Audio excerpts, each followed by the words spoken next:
ஆச்சி பாதாம் ட்ரிங்க். ஆச்சி பாதாம் ட்ரிங்க் ஒன்னு வாங்கினா ஒன்னு ஃப்ரீ. தற்பொழுது நம்முடைய இணைப்பில் வழக்கறிஞர் திருமிகு சாந்தகுமாரி இணைந்திருக்கிறார். மேடம், இந்த வழக்கின் தீர்ப்பை ஒரு வழக்கறிஞரா நீங்க எப்படி பாக்குறீங்க? இந்த வழக்குல முதல்ல நான் சொல்ல வேண்டியது, அந்த நீதிபதிக்கு என்னுடைய வாழ்த்துக்களையும் வணக்கத்தையும் தெரிவித்துக் கொள்கிறேன். அந்த வழக்குல 3 மாசத்துக்குள்ளாக இந்த தீர்ப்பு வந்திருக்கிறது. இது மற்ற எல்லா இடங்களிலும் நடக்கக்கூடிய வழக்குகளுக்கு முன்னோடி வழக்காக இருக்க வேண்டும் என்பதுதான் என்னுடைய முதல் பாலியல் கருத்து. பாலியல் வன்முறை வழக்குகள்ல, அதாவது ரேப் வழக்குகள்ல கட்டாயமாக விரைந்து நீதி கிடைக்க செய்ய வேண்டும் அப்படின்னு தான் நம்முடைய வர்மா கமிஷன் ரிப்போர்ட்ல, நிர்பயா வழக்குக்கு பிறகான வர்மா கமிஷன் ரிப்போர்ட்ல சொல்லியிருக்காரு ஜஸ்டிஸ் வர்மா. அதன் அடிப்படையில தான் இது நடந்திருக்கு. இந்த வழக்கு ஒரு முன்னோடி வழக்காக நான் பார்க்கிறேன். இரண்டாவதாக, குற்றவாளி எந்த இடத்திலும் தப்பிவிடக் கூடாது என்பதற்காக இதிலே பங்கேற்று பணியாற்றிய வழக்கறிஞர்கள் மற்றும் விசாரணை நடத்துவதற்கு உறுதுணையாக இருந்த காவல்துறை ஆகியோருக்கும் என்னுடைய பாராட்டுக்கள்.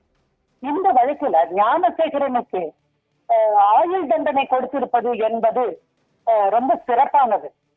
சாகும் வரை ஆயுள் தண்டனை என்று கொடுத்திருக்கலாமோ அப்படின்னு நான் இன்னும் தீர்ப்பு பார்க்கவில்லை. செவிவழி செய்திதான். அதனால சாகும் வரை ஆயுள் தண்டனை அப்படின்னு கொடுக்கணும். ஜஸ்ட் தப்பித்து வருவதற்கான எந்த ஒரு வழிமுறையும் இல்லாமல் இருக்க வேண்டும் அப்படிங்கிறது நான் நினைக்கிறேன். இதுல பொதுவா இது சட்ட ரீதியாக ஒரு வழக்கறிஞர் என்கிற முறையிலே நான் பேசுவது.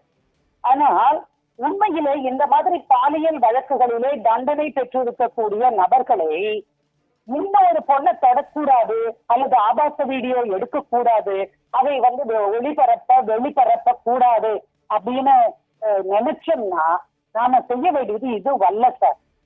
எல்லா பாலியல் வன்முறையாளர்கள், ரேபிஸ்ட் அத்தனை பேருக்கும் அவங்க இனிமேல் இந்த மாதிரி காரியம் செய்து விடாமல் அவர்களை காயடிக்க வேண்டும்னு நான் சொல்லிட்டு இருக்கேன் சார். இது மனித உரிமை மீறல் என்றாலும் அது சொல்லக்கூடாதுதான். ஆனா இதுதான் கரெக்ட். இனி ஒரு பெண்ணிடம் எதுவும் பண்ண முடியாம பண்ணிடும். அதுதானே நான் நினைக்கிறேன். ஞானசேகரனுக்கு இந்த தண்டனை நிறைய வழக்குகள் இருக்கு சார். அந்த ஆள் மேல அந்த ஆளுக்கு உரிய தண்டனை கொடுக்கணும். கடைசியில போய் கெஞ்சுறாங்களே, அம்மாவுக்கு ஒரே பிள்ளை, ஏன் உன் பையன் தான் ஒரே பிள்ளை, மற்றவங்க எல்லாம் எனக்கு தெருவில் இருக்கிற பிள்ளைங்களா? எல்லாரும் அம்மாவுக்கும் அவங்க குழந்தைகள்ங்கிறது ஒரு மிகப்பெரிய விஷயம்தான்.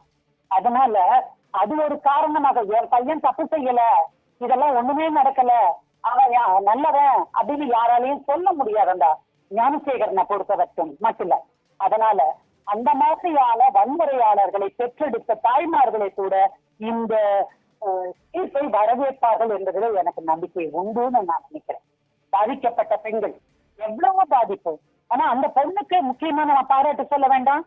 தைரியமா எப்ப நடந்ததோ அதற்கு அடுத்த நாள் காலையிலேயே போலீஸ் ஸ்டேஷனுக்கு போய் ரிப்போர்ட் கொடுத்து, கம்ப்ளைண்ட கொடுத்து, எத்தனையோ பல அமைப்புகள்ல இருந்து அல்லது பல ஆட்களிடம் இருந்து இதை விட்டுடுன்னு சொன்ன போதும், குடும்பம் ஐயோ இதெல்லாம் போயிடுச்சுன்னா மானம் போயிடுமேன்னு சொன்ன போதும் தாண்டி நின்று, இல்ல எனக்கு நீதி கிடைக்கணும், என்ன மாதிரி பெண்களுக்கு நீதி கிடைக்கணும்னா நான் முன்னுதாரணமாக இருக்க வேண்டும் என்று சொல்லி வந்திருக்கக்கூடிய அந்த மாணவிக்கு, அந்த பெண்மணிக்கு எனது தமிழ்நாடு பெண் வழக்கறிஞர்களின் சங்கத்தின் சார்பாக என்னுடைய நெஞ்சார்ந்த வாழ்த்துக்களையும், இதிலே நீதி பெற போராடிய அனைவருக்கும் என்னுடைய பாராட்டுகளையும் நான் தெரிவித்துக் கொள்கிறேன். மேடம், இப்போ நீங்க வழக்கறிஞராகவும் இருக்கிறீங்க, சட்ட ரீதியாகவும் சில கருத்துக்களை உங்ககிட்ட கேட்கணும்னு நினைக்கிறோம். இப்போ ஆயுள் தண்டனை அவருக்கு விதிக்கப்பட்டிருக்கிறது, அவர்தான் குற்றவாளி என்று நிரூபணமாயிருக்கிறது, தீர்ப்பும் வெளிவந்திருக்கிற சூழல்ல அவருக்கு இந்த தண்டனை குறைவதற்காக அவர் செல்வதற்கு வேறு ஏதேனும் மேல்முறையீடு போன்ற வாய்ப்புகள் அவருக்கு இருக்கா? வழக்குகளிலுமே மேல்முறையீடு இருக்குங்க. அதுக்கு குற்றவாளிக்கு உரிமை உண்டு. குற்றவாளிக்கு உரிமை உண்டுங்க. அவர் மேல்முறையீடு செய்வார். எத்தனை மேல்முறையீடு செய்திருந்தாலும் இந்த வழக்குல சரியான விதத்துல தீர்ப்பு வந்திருக்கிறதுனால அவருடைய மேல்முறையீடு ஏற்றுக்கொள்ளப்படும் நான் நம்பலைங்க. இந்த வழக்கு 5 மாதத்தில் முடிக்கப்பட்டிருக்கிறது, குற்றம் நிரூபிக்கப்பட்டிருக்கிறது, தண்டனையும் அப்ப அறிவிக்கப்பட்டிருக்கிறது. இந்த வழக்கு எந்த எந்த அளவுக்கு பெண் சமுதாயத்திற்கு பாதுகாப்பிற்கு ஒரு முன் உதாரணமா இருக்கும் அப்படின்னு நீங்க நினைக்கிறீங்க? நான் எடுத்த உடனே அதுதானே சார் சொன்னேன். இது முன்னோடி வழக்கு, எல்லாருக்கும் நம்பிக்கை கொடுக்கிற வழக்கு. ஏன்னா இனிமேல்லாம் வருஷக்கணக்கில் இழுத்து அப்புறம் விட்னஸ் எல்லாம் ஹாஸ்டைலா பண்ணி அந்த மாதிரி எல்லாம் எதுவுமே நடக்காது. கடந்த ஆட்சியை விட இந்த ஆட்சியில நான் பார்ப்பது உண்மையிலேயே பொள்ளாச்சி வழக்கு அப்படியே பொறிஞ்சு போயிருக்கும், குழிக்குள்ள சமாதியா இருக்கும் அதெல்லாமே. ஆனா அந்த வழக்கிலே எல்லாரையும் கொண்டு வர வைத்து அவர்களை எல்லாம் வெற்றி பெற வைத்திருக்கிறார்கள். யார? நம்முடைய பாலின சமத்துவத்துக்காக போராடுகிற, பாலியல் வன்முறையற்ற சமூகத்தை அமைப்பதற்காக போராடுகிற அத்தனை பேரையும் ஜெயிக்க வச்சிருக்கு நம்முடைய நீதிமன்றமும் நம்முடைய அரசும்.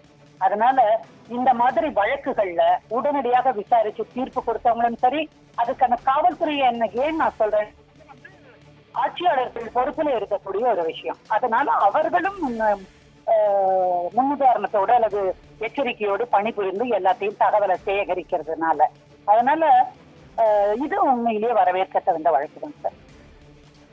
இணைப்பில் மூத்த வழக்கறிஞராக உங்களது கருத்துக்களை பதிவு செய்ததற்காக நன்றி சாந்தகுமார்.